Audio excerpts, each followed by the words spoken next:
Ça y est, nous sommes en live. Alors Bonsoir. maintenant, je vais lancer. Bonsoir, bonsoir. Alors, est-ce que c'est lancé de partout? Oui, c'est lancé de partout. Bon, Alors, je te bonsoir cherche. Marie-France pour ce Bonsoir, Bénédicte. nouveau Bénédicte, nouveau voilà. live de ce soir. J'espère que tout le monde va bien, que ça soit en présentiel, en présence ici et maintenant, ou alors plus tard en replay. Voilà. Bon, sujet de ce soir, l'entreprise et vous, la relation avec l'entreprise. Alors on s'est amusé à se dire, tiens, si finalement on prenait l'entreprise comme un personnage qui est dans notre vie, avec qui on est en relation.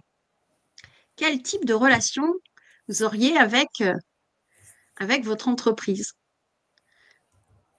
Plein de possibilités parce que souvent on se pose des questions sur la relation à l'un, sur la relation à l'autre, ça peut être à nos enfants, à notre partenaire de vie ou avec des amis et puis des fois on se pose des questions. L'entreprise, on le voit comme une structure bien sûr, mais il y a quand même quelque chose d'émotionnel parce que dans la relation, il y a de l'émotion. Et donc, quelle émotion on vit avec notre entreprise? Est-ce que ce sont des émotions agréables, désagréables?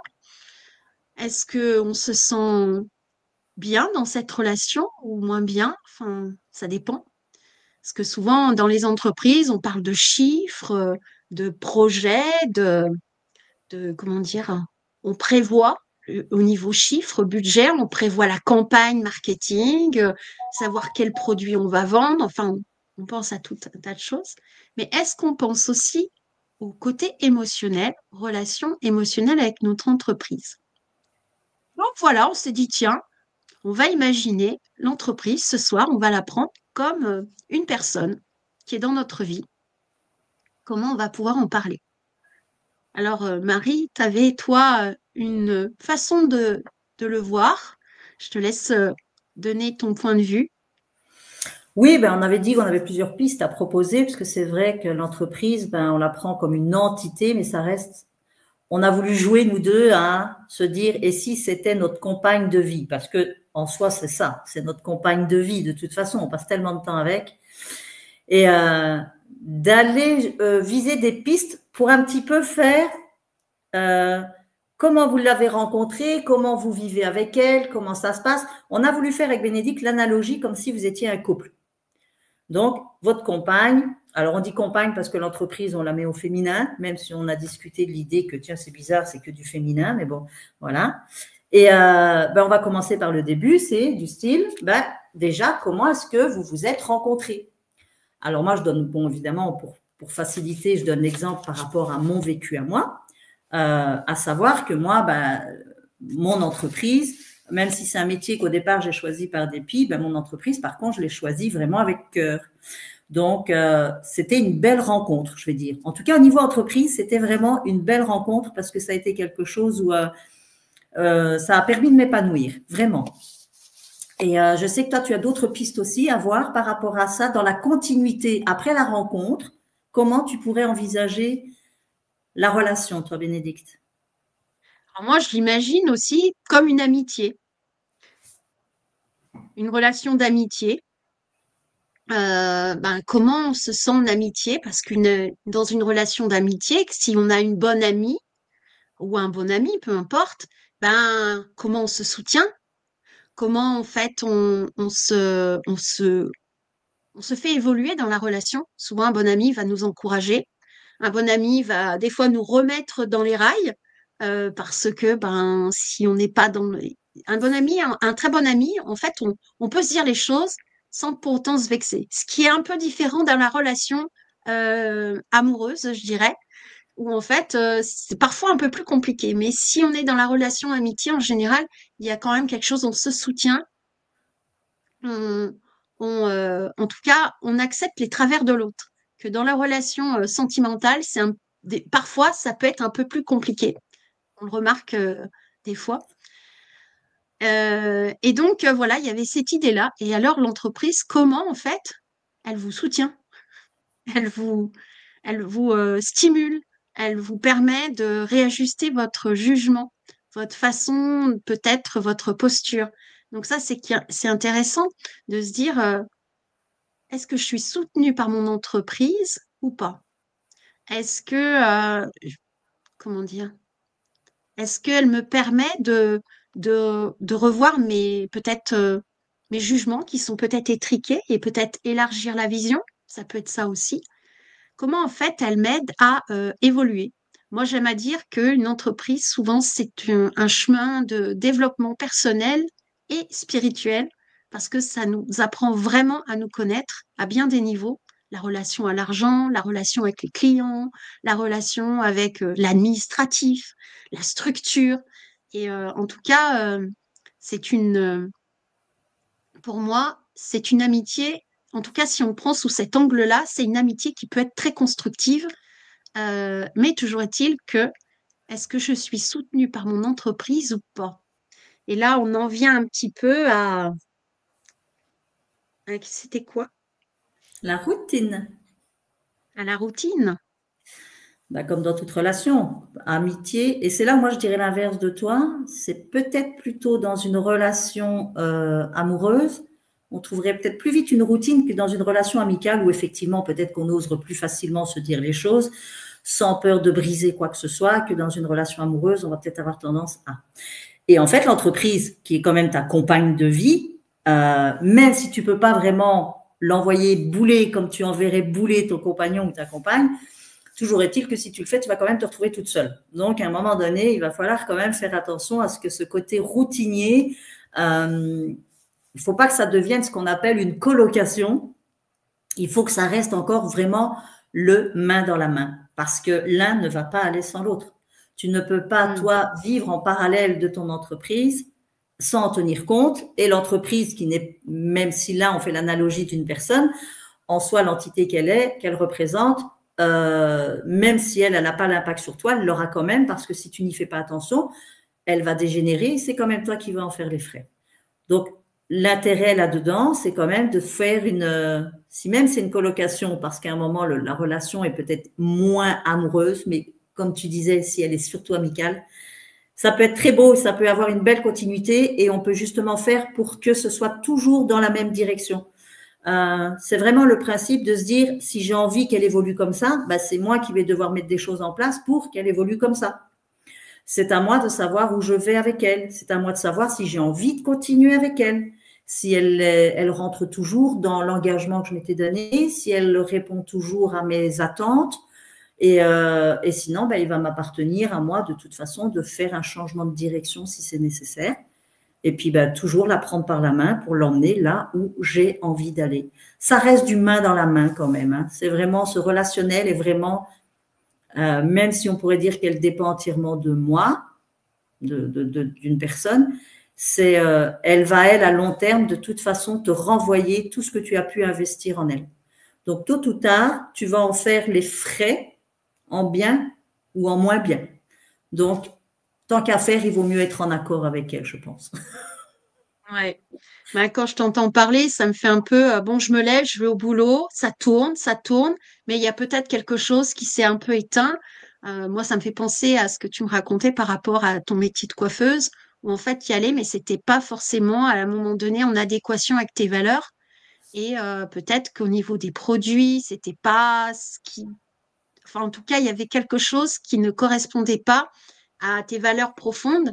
Moi, ça me fait penser aussi à l'entreprise que j'avais où je faisais du marquage sur les véhicules, où j'utilisais beaucoup de stickers, beaucoup de, de produits jetables, en fait. Et il y avait au fond de moi ce truc en me disant, est-ce que ça me respecte vraiment mon besoin du respect de la planète? Est-ce qu'il n'y aurait pas de trop surconsommation, notamment au niveau des déchets? Il y avait aussi ce truc-là à l'intérieur de moi. Donc, on va dire que même si j'aimais cette entreprise, il y avait quand même des valeurs qui correspondaient pas. Et puis, on est parti dans le train-train. Et puis, des fois, on continue comme si on voit pas d'autres solutions. Il y a peut-être ça aussi. Des fois, on voit pas d'autres solutions que de continuer comme ça. Donc, c'est vraiment se poser la question, est-ce que cette relation, elle respecte mes valeurs? Ou alors, est-ce que je continue parce que je continue, c'est comme ça. Et puis, voilà. Donc, il y a vraiment cette question-là. Et puis, dans l'autre question, c'était est-ce que finalement, l'entreprise, à ce moment-là, n'est pas venue une relation dominante? C'est l'entreprise qui a eu le pas sur ma vie. Et en fait, mon horaire correspond à l'entreprise.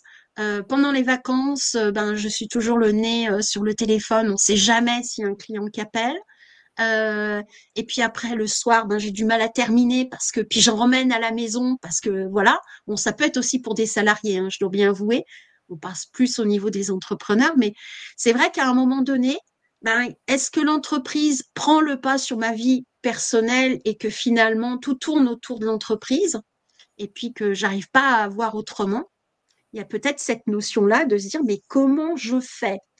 Parce que c'est vrai qu'au bout d'un moment, quand on est pris dans cette routine, mais en fait, l'entreprise a pris le dessus et qu'on ne se pose pas trop la question, c'est de se dire, mais comment on fait en fait? Parce qu'à un moment donné, il peut y arriver quand même des tensions, par exemple, hein, Voilà, Marie-France. c'est ça. Et là, on rentre dans les tensions, la phase où on se remet en question ou pas. La tension de savoir, tiens, est-ce que j'avais envisagé de tout arrêter ou est-ce que je vais apprendre à mettre mes limites ou trouver des compromis? Et moi, pour l'avoir vécu, effectivement, il y a des moments où il y a des choses, je me suis dit, ça ne correspond plus à mes valeurs, ce que tu as si bien expliqué avant, avec les produits chimiques et tout ça. Et ça a été vraiment un moment, soit je me laisse dominer par le métier, parce que tout coiffeur se veut de colorer les cheveux, décolorer et faire des transformations capillaires. Et donc, cette peur derrière de se dire, oui, mais si j'arrête, je vais perdre la clientèle, puisque un coiffeur étant censé juste faire ça. Et puis, c'est là où c'est moi qui me suis dit, OK, soit je me laisse dominer, et puis je vais quand même finir par m'écrouler parce que j'en ai marre et j'aime pas ce que je fais, soit je décide de tout arrêter parce que ça ne correspond plus à ce que j'ai envie de faire. Et puis, les deux se sont mélangés, je me suis écroulée, et puis, en me relevant, je me suis dit, je fais quoi? Non, j'ai pas envie d'arrêter, j'ai envie de continuer. Mais de nouveau, avec une vision différente que j'avais de mon métier. Donc, il y a des choses qui peuvent aussi, dans votre entreprise, à un moment, si vous aviez une idée de départ, je veux aller là, peut-être qu'en cours de route, il y a des choses qui vont arriver, qui vont faire, tu l'as dit toi-même, toi, tu as fait des choses qui parfois te dérangeaient parce que ça allait quand même à l'encontre de tes propres valeurs, de ce que tu n'avais pas trop envie non plus d'amener dans le système et tout. Et rien ne vous empêche de changer de direction. On peut continuer avec le même partenaire, mais sur un chemin différent. Et moi, c'est ce que j'ai fait. Donc, on s'est repris par la main et j'ai dit, OK, maintenant, on va par là, par là. Et ça a été cadeau, cadeau, cadeau, parce que les tensions se sont totalement dégagées. Et ça a été vraiment apprendre à mettre ses limites, apprendre à dire ce qui me convient, moi, avant les autres, parce que c'est quand même moi qui vivais dedans tout le temps. Et puis, automatiquement, ce que j'ai trouvé en face de moi, c'est des gens qui correspondaient à ce que moi, j'avais mis en place comme nouvelle valeur. Et c'est des gens qui correspondaient à ces valeurs-là et qui se sont trouvés bien de venir à un endroit où, voilà, moi, j'ai plus envie de me colorer, moi, j'ai plus envie d'avoir des produits comme ça sur ma tête. Donc, on y trouvera toujours son bonheur quelque part, d'arrêter de penser qu'il y a un système qui est comme ça. Il faut apprendre peut-être à innover, à sortir des chemins, à partir autre part et de se dire, peut-être justement créer autre chose, partir sur quelque chose qu'on voit moins et qui aura justement peut-être encore plus d'impact. C'est là où la frontière, elle peut être un peu, limite, Bénédicte. Ouais. La frontière, c'est poser des limites, savoir qu'est-ce que je veux, qu'est-ce que je veux pas, mais vraiment se prendre des temps où on se pose, qu'est-ce que je veux nourrir dans mon entreprise? Est-ce que ça me nourrit? Je nourris l'entreprise, mais est-ce que ça me nourrit aussi? C'est poser des limites au niveau des valeurs. Est-ce que ça correspond à mes valeurs? Est-ce que ça me nourrit profondément? Est-ce que ça me met en joie? Moi, j'aime beaucoup la joie. Donc, est-ce que ça me met en joie ou il y a de la tension à l'intérieur? Ainsi, là, il y a un truc qui est pas correct. Hein. Il y a quelque chose qui fait que je sens au fond de moi que je suis pas dans la bonne direction et que ça va à l'encontre de mes valeurs. Parce que moi, je pense qu'il y a vraiment une histoire de valeurs. Est-ce que ça rentre dans mes valeurs? Et c'est prendre le temps, parce que, comme je disais, pour moi, une entreprise, c'est aussi un moyen de développement personnel ou d'exploration personnelle. Plutôt, j'aime plutôt que de développer, c'est Oui, je d'exploration comprends. personnelle. Je préfère cette définition-là qui est en lien avec la spiritualité, parce que la spiritualité, c'est apprendre qui on est vraiment, de se reconnaître véritablement. Et je me dis, tiens, comment on peut y mettre, même dans l'entreprise, cette notion-là, en disant, est-ce que ça correspond à ce que j'ai envie pour moi, pour le monde, pour mon entourage? Est-ce que c'est aligné? Donc, c'est peut-être prendre le temps, c'est vraiment prendre le temps peut-être d'écrire sur une feuille et de se dire, voilà, je fais le bilan. Comme là, on arrive à la fin de cette année, bah, de se dire, tiens, à la fin de cette année, comment ça s'est passé? Est-ce que ça a été en respect de mes valeurs? Est-ce que je me suis respectée? Est-ce que il y a eu un équilibre dans ma vie? Ou alors l'entreprise a peut-être pris trop d'importance et j'étais trop focus dedans, peut-être trop de préoccupations. Comment en fait ça peut peut-être évoluer? En tout cas, c'est déjà de poser. Moi, je dis voilà, le mieux c'est de prendre un papier. C'est tout simple et c'est un papier, un stylo ou l'ordinateur, mais un papier stylo, c'est bien. Un papier, un stylo. Et puis là, on note et on vient, tiens, le bilan de cette année, qu'est-ce qui se passe? Qu'est-ce que je fais? Est-ce que ça j'ai aimé, ça j'ai pas aimé? Comment je me suis sentie vis-à-vis de ça? Prendre le temps vraiment de faire le bilan de cette relation avec, cette entreprise, avec cette relation-là où il y a eu beaucoup d'émotionnel. En général, il y a beaucoup d'émotions. Et donc, c'est vraiment faire le bilan pour ensuite pouvoir faire des choix, de dire ça, je le veux plus et ça, je le veux. Alors peut-être dans l'instant, quand on fera ce choix-là, on va se dire ouais, mais là, je veux plus ça, mais comment je fais sans ça? Ça peut paraître essentiel.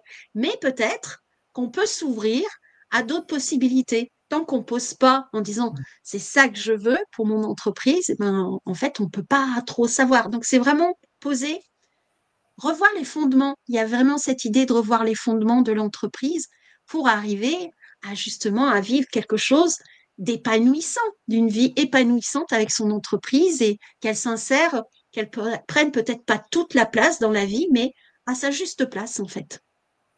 Oui, mais Et c'est au ça, niveau parce que ouais. oui, pardon, excuse-moi, Bénédicte.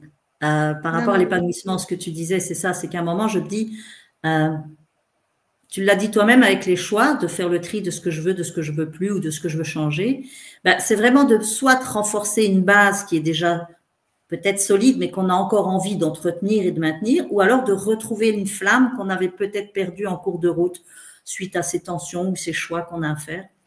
Et je dis toujours que au moment où j'ai dû vraiment moi retrouver cet épanouissement, il a fallu passer par des choix très difficiles avec des impacts aussi très très difficiles à gérer parce qu'il y a les peurs qui sont là derrière. Et aujourd'hui, c'est le but où avec Bénédicte, c'est vrai qu'on va dans l'accompagnement de ces entrepreneurs, comme ce moment où aujourd'hui, nous, on se l'offre avec Bénédicte, c'est de pouvoir permettre à ces gens de pouvoir venir se déposer pour faire ce fameux bilan. Pour pouvoir, à un moment donné, quand on est dans un questionnement de où est-ce que j'en suis? Est-ce que je continue avec? Est-ce que je continue sans? Est-ce que je pars sur autre chose? Quoi que vous décidiez, à un moment donné, c'est revenir à vous, revenir au centre. Et comme le dit si bien Bénédicte, retrouver la joie qui est en vous. Parce que sans cette joie, je pense qu'on peut vraiment pas avancer. C'est vraiment primordial, cette joie à retrouver. Et quand on a eu toutes ces tensions, ben, la joie elle a tendance un peu à s'envoler. Donc, d'avoir ce moment où on a ce qu'on appelle cette bulle d'oxygène, où on va pouvoir se dire, là, je me dépose, je fais le bilan, je décide, je fais les choix. Bénédicte l'a exprimé, je note sur papier. C'est mieux parce qu'on intègre mieux en écrivant qu'en tapant, je trouve. Après, voilà, chacun sa façon de faire de toute façon. Mais ce moment où on se dit, OK, là, je suis à un tournant ou un carrefour, comme vous voulez, et puis j'ai besoin peut-être de remettre du carburant, j'ai besoin peut-être de ranimer cette flamme, ou j'ai besoin de la renforcer, ou j'ai besoin peut-être de changer complètement. Mais quoi qu'il en soit, le choix que vous devez faire, avant de le poser, c'est revenir à vous. Vous, comment vous vous sentez, comment ça se passe à l'intérieur, dans quel état je suis, dans quelle énergie j'avance. Et pour être sûr que quand vous allez continuer ou redémarrer quelque chose, c'est le faire avec le plus de sérénité possible. Et puis ben là, la bulle d'oxygène qui arrive pour janvier, ce qui est génial, c'est que elle arrive à un moment crucial où on va avoir les fêtes de fin d'année. Moi, pour mon métier, en tout cas, c'est la grosse période. Donc, pour tous les coiffeurs, je leur souhaite déjà bon courage parce que je sais qu'ils commencent déjà à préparer ça. Pour beaucoup d'entreprises, j'imagine, c'est toujours des moments forts où aussi tout ce qui va être bilan de fin d'année ou quoi, ben, on arrive en fin d'année, donc on va y avoir droit. Et wow, qu'est-ce que ça ferait du bien de se déposer avant de reprendre 2025? Qu'est-ce que ça ferait du bien de revenir en intériorité? Et pour ça, Bénédicte, elle est championne, de vous reconnecter à votre joie. Ça, c'est ton dada, Bénédicte. Moi, c'est les émotions, Ouais, la tant, joie. et toi, la joie, c'est quelque chose qui te fait vibrer. Tu vis Oui. avec ça. Ben, je me dis, imaginez un monde où tout le monde est joyeux. Joyeux d'être soi. Franchement, ça fait kiffer. Moi, en tout cas, c'est mon vœu. Donc, bah, je le fais à ma manière. Chacun met sa pierre à l'édifice. Donc, je contribue de cette manière-là. Et il y a vraiment aussi de remettre du jeu dans la vie. Oui, Le jeu, il y a le jeu JE, mais le jeu joué, en fait, véritablement. Parce que quand on est adulte, surtout dans l'entreprise, il y a un côté très sérieux. Hein. On a quitté un peu ce côté jeu. Alors que finalement, on pourrait y remettre de la joie. On pourrait y remettre du jeu.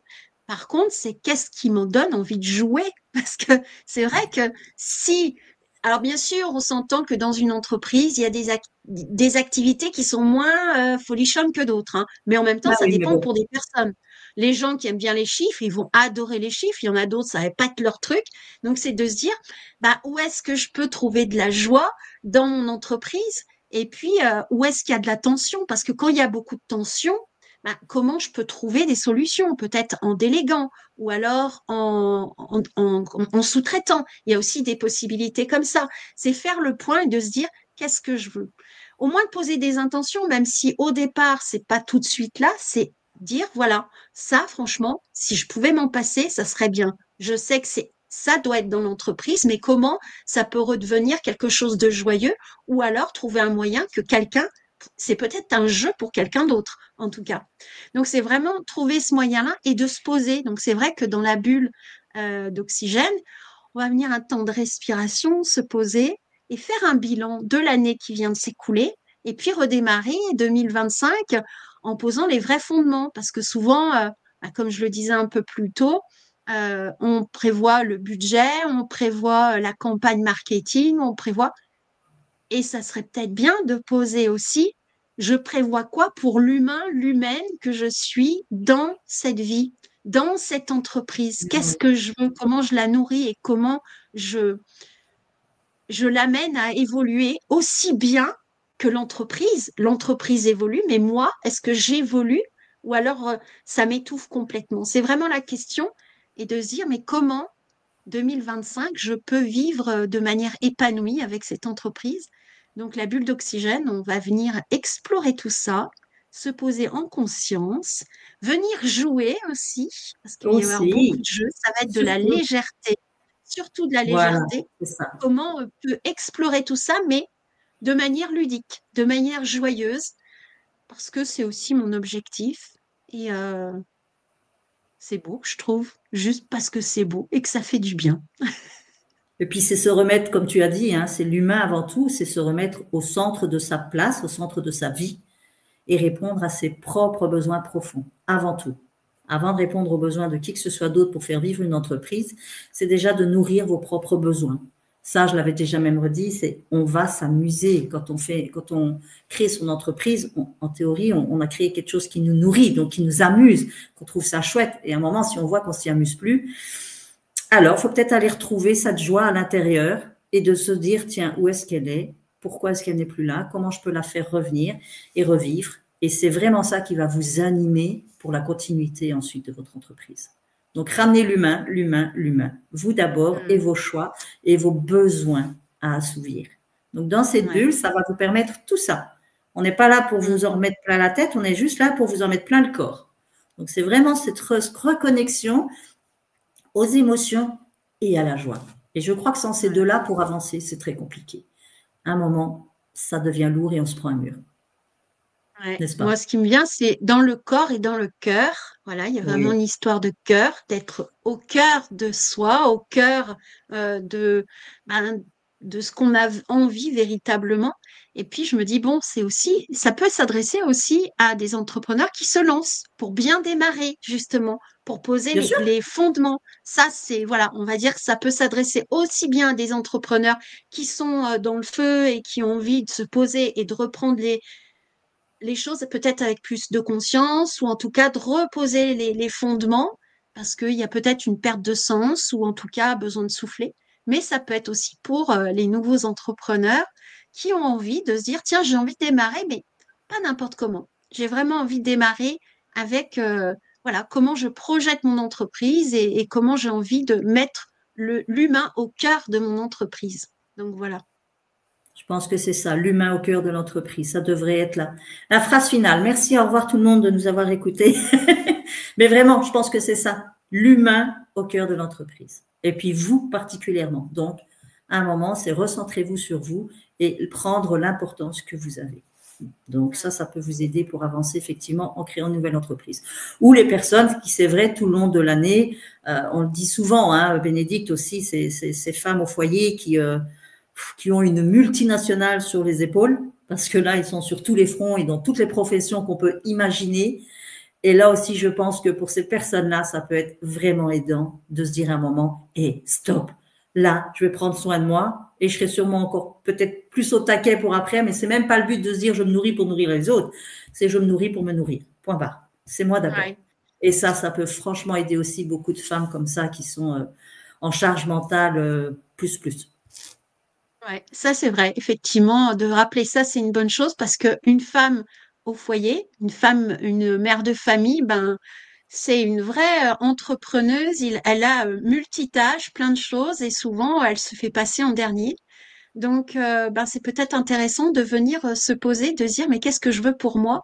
Mais parce qu'on va s'occuper de soi, ben, automatiquement, ça va être bénéfique pour toute la famille. Et pareil, hein, pour l'entreprise, à chaque fois qu'on prend soin de soi, c'est bénéfique pour tout le monde en réalité.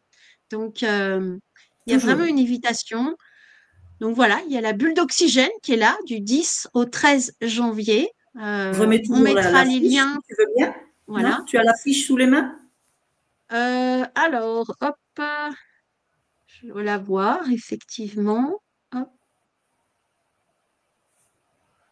elle Oui, est c'est vraiment un ici. moment, voilà, se reprendre pour soi et qui que ce soit. C'est vraiment pour tout le monde. Quand on dit entrepreneur, c'est entrepreneur de sa vie aussi. Donc, si ça vous appelle, si vous vous sentez happé par ce genre de reconnexion à soi qui se passe en plus en pleine nature, donc franchement, n'hésitez pas. Ça va être vraiment un moment rien que pour vous. En très petit comité, hein, Bénédicte, on est 7 personnes Oui, maximum. Donc, voilà. n'hésitez pas parce que on n'avait pas envie qu'il y ait trop de monde parce que même s'il y aura du partage, c'est pas de s'alourdir avec les histoires de tout le monde, mais c'est de comprendre qu'on n'est pas seul et qu'on peut se retrouver effectivement, de voir qu'il y a d'autres personnes qui vivent la même chose que nous.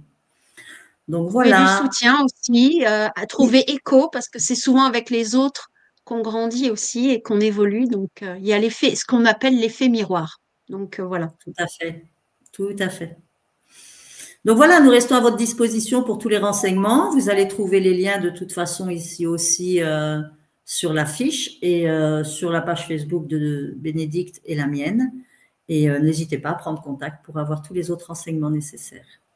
Voilà. Et puis sur YouTube aussi, sur Oui, Instagram, le lien est en bio. Donc, si vous voulez y aller. Sur YouTube, ben là, on n'était pas en live sur YouTube, je viens de voir, mais la vidéo y sera. Donc, on mettra on aussi la le lien mettra. Voilà. pour accéder. Et puis, si vous avez vraiment besoin de questions, vous avez des interrogations, et ben, prenez contact avec nous et c'est avec une grande joie qu'on répondra à toutes vos questions. Voilà. Tout à fait. Et ben, sur ces bonnes paroles, n'est-ce pas, Oui, Marie-France, on nous va allons vous vous laisser. souhaiter une belle soirée et vous dire à mercredi prochain pour un Oui, prochain live avec un sujet, allez, j'ai envie de dire qui va être tiré au chapeau. c'est un peu ça. On Voilà, va se laisser inspirer aussi. voilà, exactement. Je vous Eh souhaite bien, le bonne meilleur et soirée. votre plus grand bien et vous souhaite un bon fin de mois de novembre, n'est-ce pas? Parce qu'on se Ah oui, retrouvera au c'est mois de vrai. On se décembre. retrouvera en Ouais, décembre. Oh là là. Ok, voilà. oui. Eh bien, belle fin de soirée à toi, Bénédicte, et belle soirée ou Belle belle fin de journée, à quel soirée. moment ça tombera pour tous les autres. Au revoir. Voilà. Au revoir.